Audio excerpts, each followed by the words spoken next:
बाल गणेश और घमंडी चंद्रमा की कहानी।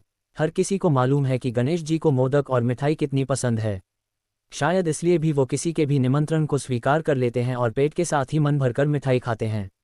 एक बार की बात है, धनपति कुबेर ने भगवान शिव और माता पार्वती को भोज पर बुलाया, लेकिन भगवान शिव ने कहा कि मैं कैलाश छोड़कर कहीं नहीं जाता हूं और पार्वती जी ने कहा कि मैं अपने स्वामी को छोड़कर कहीं नहीं जा सकती। तब उन्होंने कहा कि आप हमारे स्थान पर गणेश को ले जाओ, वैसे भी उन्हें मिठाई और भोज बहुत पसंद आते हैं। तब कुबेर गणेश जी को अपने साथ भोज पर ले गए।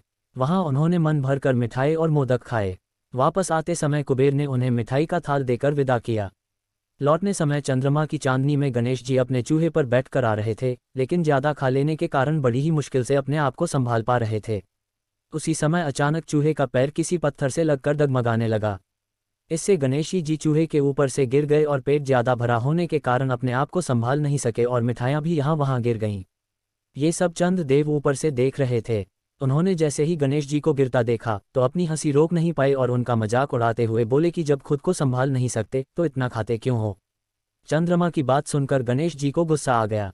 उन्होंने सोचा कि घमंड में चूर होकर चंद्रमा मुझे उठाने के लिए किसी प्रकार की सहायता नहीं कर रहा है और ऊपर से मेरा मजाक उड़ा रहा है। इसलिए गणेश जी ने चंद्रमा को श्राप दिया कि जो भी गणेश चतुर्थी के दिन तुमको देखेगा वह लोगां के सामने चोर कहलाएगा। श्राप की बात सुनकर चंद्रमा घबरा गए और सोचने लगे कि फिर तो मुझे कोई भी नहीं देखेगा। उन्होंने शीघ्र ही गणेश जी से माफी मांगी।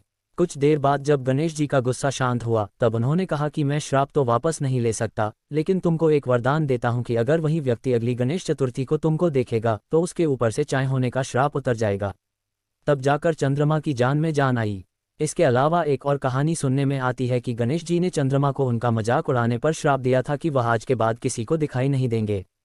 चंद्रमा के माफी मांगने पर उन्होंने कहा कि मैं श्राप वापस तो नहीं ले सकता, लेकिन एक वरदान देता हूं कि तुम माह में एक दिन किसी को भी दिखाई नहीं दोगे और माह में एक दिन पूर्ण रूप से आसमान पर दिखाई दोगे।